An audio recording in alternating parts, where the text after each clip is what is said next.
Greetings, members one and all of the Salivation Nation.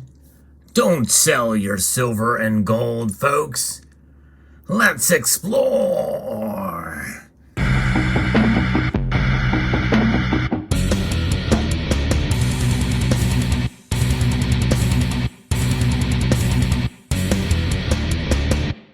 Now, this video is going to be coming to you from a very biased point of view. I'm one of those that believes in hodling. That's right, holding on for dear life.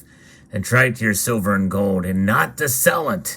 That's right, so that is the vantage point from which I come on this video. However, there are reasons to sell, very good reasons to sell your gold and silver, and I'm going to talk about 3 of them in this video.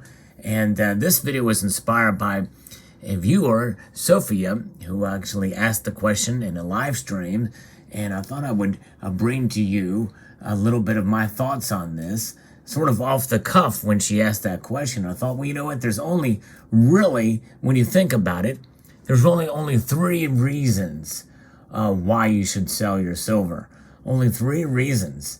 And I believe that everybody could probably fit in this category, even if you're one of those that does tend to sell your silver or gold any particular point in time. In fact, there's some people that have done quite well by selling their silver and gold, because then they end up rebuying or buying some of it again, some of it back. And again, I understand completely why some people do it for a myriad of different reasons, and I have a feeling that it's going to fall in one of these 3 categories. But the point of this video is to get you to think about it before you sell it. Because in the end, it's all about wealth preservation. And you can buy silver and gold all day long, but you'll never get to reap the benefits of what they're supposed to do if you sell it at the wrong time. And if you're selling it at the right time every time, well, you might as well just call it an investment at that point, because then you're doing really good and you're profiting. But that's not the way, or I don't think it's a healthy way to look at silver or gold, because even if you do sell your silver and gold at all the right times, the stress of trying to time those sales is could be quite overwhelming and maybe not worth it. So let's get into reason number 1. And this is really the best reason to sell your silver and gold. When you need to sell it for an absolute emergency. Now, that may sound redundant, but think about it for a moment, because emergency is a very broad word. What one person may see it as an emergency is not necessarily an emergency for somebody else. So it must be really absolute or an impending emergency. And that is something where if you run into an unexpected expense and you need to pay that expense very, very quickly, well, it would make sense to sell your silver and gold in that circumstance. However, there are ways to protect and provide a barrier against having to sell your silver and gold, because I think most of us here would agree that silver and gold is the ultimate form of savings. So that being the case, we think of it as a savings of last resort, like an insurance policy. And typically we don't take our insurance policies and sell them and then rebuy them again or what have you.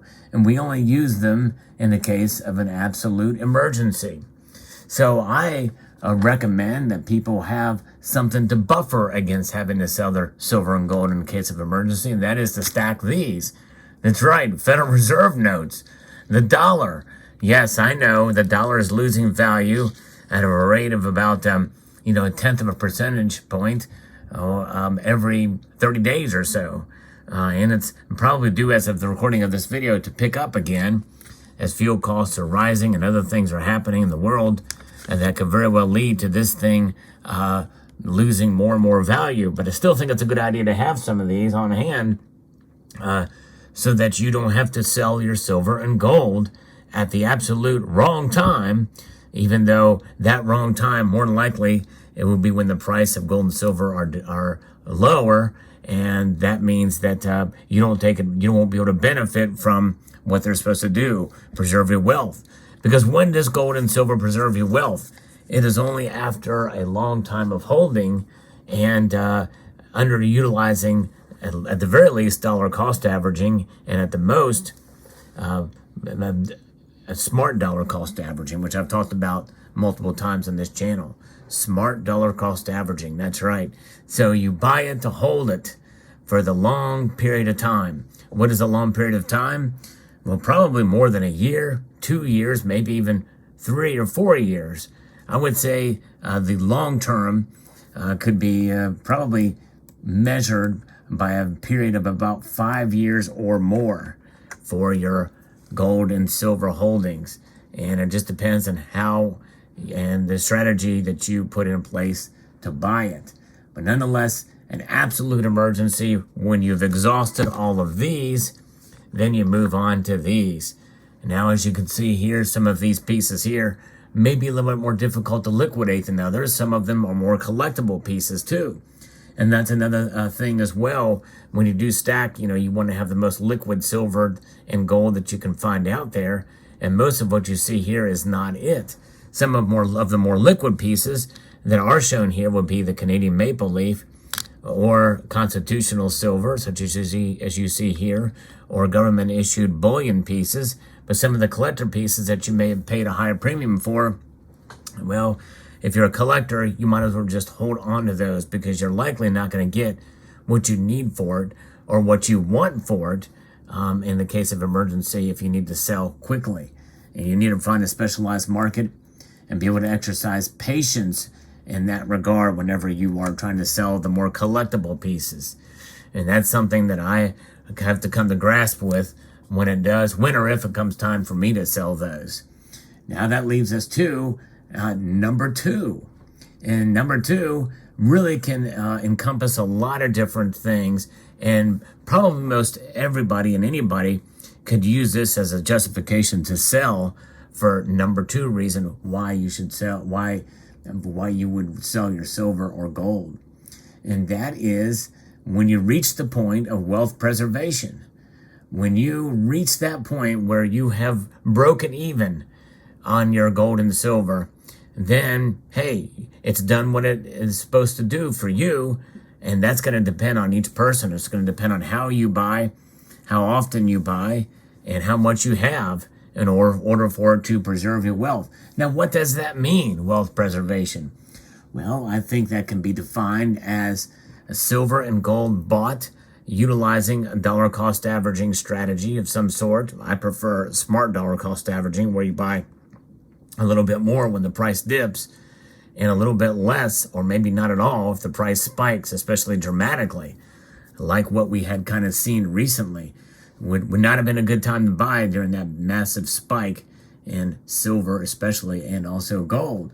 But nonetheless, so if you do that on a consistent basis and have accumulated for long enough, then you will have reached wealth preservation. But the only way to be able to do that is to dollar cost average. In other words, calculate your purchase price from the point of sale, including shipping, including tax, and adjust that for where the spot price of silver and gold is today. And then add on to that inflation adjusted dollars. In other words, real dollar, not nominal dollars, the as opposed to nominal dollars. You need to be able to adjust for inflation as to what the dollar is worth now. And so that's going to be a tough pill to swallow for many of us, especially in this day and age when we are seeing the dollar's value bleed fairly dramatically. So it may take a little bit longer for us to be able to realize that. So, you must think about that in terms of, when the best time to sell, because otherwise you're losing money. You do not want to lose money, even though this is money, and that's just it. Money should be kept, I believe, as far as the sound money. It should be kept because it's not really being used as currency, at least amongst us everyday lay folk. And so therefore, that is that is another reason to sell. And usually that happens at specific points of time, and you want to kind of, unload a bunch of it at a time. Typically, those are estates and what have you.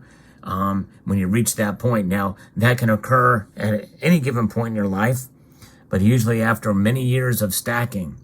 that is when that is usually done. Now you can obviously take some silver that you bought, maybe last year, and silver sprouted up in price. If you bought silver, for instance, when it was down under $12 an ounce with a 50-60% premium, and then it goes up to, $25 an ounce, and you've got a 40% premium, well, you've done well. If you bought a whole bunch of then, you could take that silver and sell it. Or gold, for instance. If gold was under $1,600 an ounce when you bought it, and it's now over $2,000 an ounce, or it was at one point in time, that may have been a good time to sell that particular gold that you had at that given point in time, to sell it, because you certainly did preserve your wealth during that point in time. So now all of that does involve some accounting. You've got to keep track of records of what silver you bought when. But nonetheless, if you're just buying it month after month and what have you, and you don't have those receipts or records, well, then I would just hold on to it for safekeeping. And because you never know. But again, that is just the other aspect of being able to do that in order to preserve your wealth, because that's the best way in order to show that the silver and gold has done something for you over the course of you holding it. Now, obviously, number 2 does not have a temporal aspect to it, but number 3 does, and that is when you retire. And there's multiple different reasons to why you would want to sell it when you retire, especially if you've been stacking for a third or half your life. And that is, well, you've accumulated a bunch, and even if you lost money on it during the course of that time, my guess is probably you will not have by that time, because if you've been stacking for a great number of years, well, you can go ahead and liquidate it, and you probably have preserved your wealth. But in the case that you started late and you wanted to just build something up for retirement, you very well may take a loss. But that loss may not be as great as would be the loss of just holding on to dollars. And again, that may sound contradictory from what I mentioned earlier, but your dollars are sort of a safe haven in case you need it for an emergency, knowing that it's bleeding value. You just put them away. Your gold and silver is a savings of a last resort, and a retirement portfolio, a retirement plan. Some people can take those and put them in an IRA as well. But hey, I would think better it's just to have it in a physical form, like what you see before you here. And then you sell those when you retire, and at that point, but you're not in stack mode, you're not in accumulation mode, you're in retirement mode. What does that mean? Well, you may need to sell some for medical bills. You may want to sell some of these for a vacation. And one of these could pay for a very nice vacation, I would surmise. And so a lot of different things like that for fun, for enjoyment, enjoying life. You got to enjoy life as well. And you've worked hard all your life, and you put some of it and socked it away in precious metals. So you take that and you can have some fun with it. Nothing wrong with that, in my view. In fact, even for number 2, when you reach the point of wealth preservation, and you're not retirement age, hey, if you want to take some of your silver and gold and sell it, and it's reached that accumulation, that point of being a wealth preservation device, and then hey, go for it. I would discourage against that, honestly. I would just keep on holding on to it throughout. But nonetheless, those are the 3 reasons to sell your silver, and the only 3 reasons that I think one should sell their silver. Now, a lot of people hold on for not only their dear life, but the lives of their offspring as well too. Many will transfer it to their children. Multi-generational wealth transfer. And they can do it under the table. They don't have to report it, and just gift it to their children. It's a lot of wealth. You don't have to worry about an inheritance tax. You're giving them just some possessions, your collection. You're just handing them your collection. And so therefore they can take it. But if you do that, make sure to educate your children so they know that this particular piece has a premium to it. It is highly collectible and valuable, such as would be a piece like this is a collectible piece. It may have some premium to it beyond just spot price. And as long as they're educated on what they have and what they inherit, it's a great thing. So there you go. Thanks again to Sophia for the inspiration for this video. Let me know what your thoughts are in the comment section below. I'd like to extend a multitude of gratitude to you all for taking the time to watch, and encourage you to please rate, share, comment, and subscribe.